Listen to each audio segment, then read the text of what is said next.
video kali ini gue akan membahas watchlist pemain untuk di game week 15 dan seterusnya.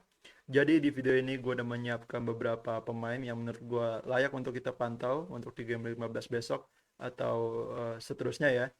Jadi yang pertama gue masukin si Dennis dari Watford, striker murah ya, 5,4 juta. Dan sekarang pun ownership-nya udah 16,1%. Kenapa gue masukin si Dennis? Karena gue melihat apa namanya tren forward itu lagi ngetren yang murah-murah ya. Jadi manajer FPL itu lagi tertarik untuk beli forward yang murah karena ya forward yang murah yang perform ya dari 2-3 game ke belakangan ini. Dan menurut gua Dennis bisa jadi pilihan yang bagus. Si Dennis sendiri ini udah main 13 kali. Jadi baru miss satu game week ya untuk di musim ini. Dan dia udah cetak 6 gol, assist 5, shot in the box itu 23, dan expected goals-nya itu 0,26 dan assist-nya 0,20. Angka 0,26 ini sebenarnya eh, nggak heran gue kenapa rendah, karena ya si Dennis ini bukan striker murni ya, dia lebih dipasang di sayap gitu, jadi perannya sebagai sayap memang lebih berperan untuk mencari peluang ya, mencari assist gitu. Jadi si Dennis ini mainnya kalau bisa dibilang kayak Gabriel Jesus di Man City gitu ya, yang main di sayap.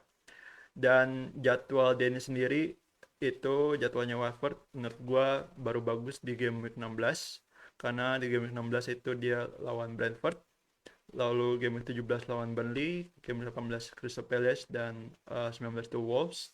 Dan kalau gua nggak salah di game week 20 dan seterusnya itu jadwal Watford masih cukup bagus ya. Jadi menurut gua untuk beli Dennis sekarang mungkin cukup worth it. Jadi kalian bisa apa namanya, bisa cadangin dulu karena dia lawan Man City di game 15 ini. Dan ya overall Dennis sebenarnya cukup bagus ya, tapi harus dilihat, harus diingat juga bahwa penyerangnya si Watford itu bukan cuma Dennis, melainkan ada yang lain, dan pesaingnya itu adalah si Joshua King. Joshua King ini harganya 5,7, lebih mahal sedikit ya daripada si Dennis tadi. Dan ownership-nya sekarang masih 5,2%, masih diferensial ya. Dan Joshua King ini udah main 12 kali, gol 5, assist 2, shot in the box-nya itu 22, dan expected goals-nya itu 0,56, dan expected assist-nya itu 0,19. Dan si beda sama si Dennis ya, kalau si King ini itu dia striker murni, dia apa namanya dipasang itu sebagai striker yang main di tengah. Jadi nggak heran kalau expected goals-nya itu jauh melampaui si Dennis ya. Si King ini 0,56, dan so far apa namanya underlying statnya bagus ya si King ini kalau dibanding Dennis, yang nggak begitu ketara lah, jauhnya nggak begitu kelihatan jauh gitu. Tapi untuk memilih antara King atau Dennis, tentunya kita harus apa namanya bandingin kedua striker ini ya bersebelahan. Dan setelah dibandingin itu gue bisa menyimpulkan bahwa si Joshua King itu lebih bagus daripada Dennis, karena ya dilihat dari data dari game week 8 sampai game week 14 ya, di mana Ranieri itu mulai apa namanya mulai melatih itu di game week 18. Jadi si King itu udah cetak 5 gol, shot in the box-nya 18, dan expected goals-nya itu 0,86. Ini sangat bagus menurut gua. Sementara si Dennis itu cetak 4 gol, assist 4, dan shot in the box-nya itu baru 9, dan shot on target tuh 6, dan expected goals-nya ya masih sama, nggak jauh beda sama yang data dari game week 1 sampai game week 14 tadi ya, itu 0,33 sekarang, dan expected assist itu 0,50. Dan kalian bisa lihat juga di grafiknya bahwa si King itu lebih condong ke expected goals dan shots ya. Sementara si Dennis itu lebih ke expected assist dan big chances created gitu. Jadi si Dennis itu perannya lebih mencari peluang, lebih mencari assist gitu ya. Karena yang nggak heran dia lebih mainnya tuh lebih di sayap gitu si Dennis ini. Dan kalau kalian lihat statistiknya di gambar itu jangan terkecoh sama besar besar kecil ya gambarnya ya, karena kalau kalian lihat memang secara kasar memang si Dennis gambarnya lebih besar daripada si King, tapi kalian kalau lihat statistik tuh harus lihat poin-poinnya gitu. Eh, Poin expected goals itu lebih besar siapa, apa namanya, point shotnya itu lebih besar siapa, dan sejauh ini uh, expected goals dan shots dan shot on target itu lebih unggul si siapa namanya si King, dan shot in the boxnya juga lebih unggul King. Dan sementara Dennis itu lebih unggul di big chances created, expected assist dan goal assist gitu ya, dan attempted assist juga. Sejauh ini kalau gue pribadi ya itu gue lebih pilih King untuk aset forward Watford, karena ya apa namanya underlying statnya mendukung dengan pencapaian gol dia di musim ini. Sementara kalau Dennis itu menurut gue dia overperform di sini karena expected goalsnya itu nggak sinkron sama jumlah poin gol dia gitu. Jadi kalau pemain overperform itu kemungkinan besar kedepannya dia akan apa namanya nggak bakal cetak gol lagi gitu ya. Karena dia expected goalsnya rendah, sedangkan gol yang didapat itu bisa dibilang jauh melampaui expected goalsnya gitu. Jadi kemungkinan besar gitu ya kalau dilihat dari data itu bisa dibilang Dennis mendapat gol tuh eh, 70% hoki gitu. Kalau King itu eh, apa namanya lebih apa ya namanya lebih sinkron lah sama expected goalsnya. Jadi gue bisa melihat King kedepannya bakal konsisten untuk cetak gol dibanding Dennis ya. Dan alasan lain kenapa gue lebih pilih King adalah pertama si King itu kan dia main sebagai striker murni, sedangkan si Dennis itu sebagai wing ya. Gue nggak mau beli winger yang terdaftar sebagai forward gitu kayak Gabriel Jesus. Dan si King underlying statnya menurut gue bagus, lebih mendukung daripada Dennis. Dan si Dennis sendiri itu dia kan pemain Afrika ya dari negeri ya, dan kemungkinan si Dennis bakal dipanggil ke Piala Afrika di Boxing Day ya, jadi setelah Natal. Dan kemungkinan besar si Dennis bakal kalau dipanggil itu pastinya dia bakal miss beberapa game week gitu. Jadi kalau misalkan gue beli Dennis sekarang agak sia-sia juga, karena toh ujung-ujungnya di Desember ini di Desember gue pastinya bakal mesti bench dia gitu ya, karena dia nggak main, atau malah gue harus jual dia ke King gitu, karena mungkin kalau misalkan jadwalnya Whitehead masih bagus ya. Jadi menurut gue King pilihan yang lebih bagus daripada Dennis, tapi pilihan kalian ya kembali ke masing-masing ya. Kalau gue lebih sedikit lebih mengunggulkan King ya kalau di sini. Lalu next gue mau bahas Ollie Watkins dari Aston Villa. Gue masukin Watkins karena si Watkins ini menjadi pemain yang menonjol ya kan, di bawah Gerrard di 2-3 game week terakhir ya. Gerrard tuh udah melatih Aston Villa tuh kalau nggak salah dua game week ya gitu ya. Dan si Watkins itu udah dapat 2 gol di bawah Gerrard dan Aston Villa sendiri di bawah Gerrard itu permainannya makin bagus ya. Bukan makin bagus tapi membaik maksud gue karena sebelumnya jelek ya. Dan ya Watkins menjadi pemain yang menonjol di bawah Gerrard.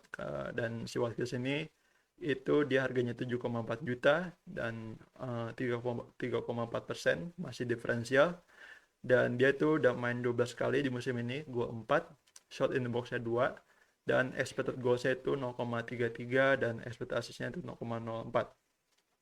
Angka 0,33 ini mungkin termasuk angka yang ya oke lah untuk apa namanya, untuk Watkins yang main di Aston Villa yang kemarin-kemarin ancur-ancuran ya. Tapi menurut gua di bawah Gerrard kedepannya apa namanya, performa si Watkins bakal berkembang lagi, bakal naik lagi angkanya gitu. Jadi pastinya akan semakin bagus kalau gue bilang. Dan jadwal Villa sendiri itu baru bagus menurut gua itu di game week 17 karena dia lawan Norwich, lalu di game week 18 itu Burnley, terus di 19 itu gue bisa cadangin dia lawan Chelsea ya, terus di game week 20 lawan Leeds walaupun away yang agak susah sebenarnya ya. Tapi sebenarnya kalau kalian tertarik sama Watkins bisa juga untuk penggantinya Jimenez ya yang di game week 15 nanti itu jadwalnya udah jelek karena si Watkins ini di game 15 itu lawan Leicester di home yang menurut gua si Villa bakal unggul di sini. Kemungkinan besar menang ya lawan Leicester yang defense-nya lagi jelek menurut gua. Jadi untuk jangka panjang sebenarnya si Watkins ini bagus, tapi perlu diingat juga bahwa si Gerrard udah bilang ya, baru bilang bahwa si Danny Ings itu dalam waktu dekat bakal baik lagi. Jadi ada kemungkinan si Watkins bakal ditarik ke sayap, sementara si Danny Ings itu bakal ditaruh di striker tengah gitu ya. Jadi ya itu menjadi berita yang patut kita perhatikan juga. Lalu next gue mau bahas James Maddison dari Leicester. Dia ini midfield ya. Harganya 6,7 dan ownershipnya sekarang 6,1%, masih diferensial dan harganya pun cukup murah sebenarnya, seharga Rafinya ya. Dia sendiri ini udah main 14 kali. 14 kali itu which means dia setiap game week di musim ini dia selalu main ya, artinya. Dan dia udah cetak 3 gol, assist 2 yang kalau nggak salah itu baru muncul di 2 game week terakhir ya. Dia cetak gol dan assist itu, dan shot in the box itu masih 10, masih sedikit menurut gua. Dan expected goalsnya itu 0,24 dan expected assistnya itu 0,16.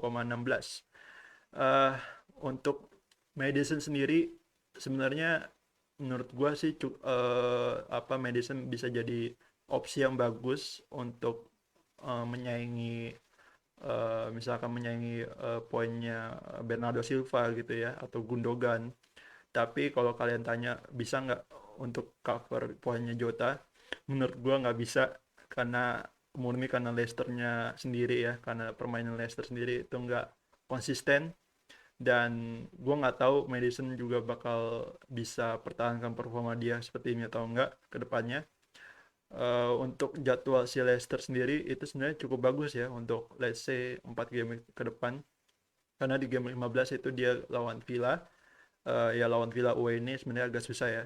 Menurut gue apa namanya, jadwal Leicester itu baru bagus di game week 16 karena dia lawan Newcastle home, 17 itu lawan Tottenham home, lalu di game week 18 itu lawan Everton yang lagi hancur-hancuran.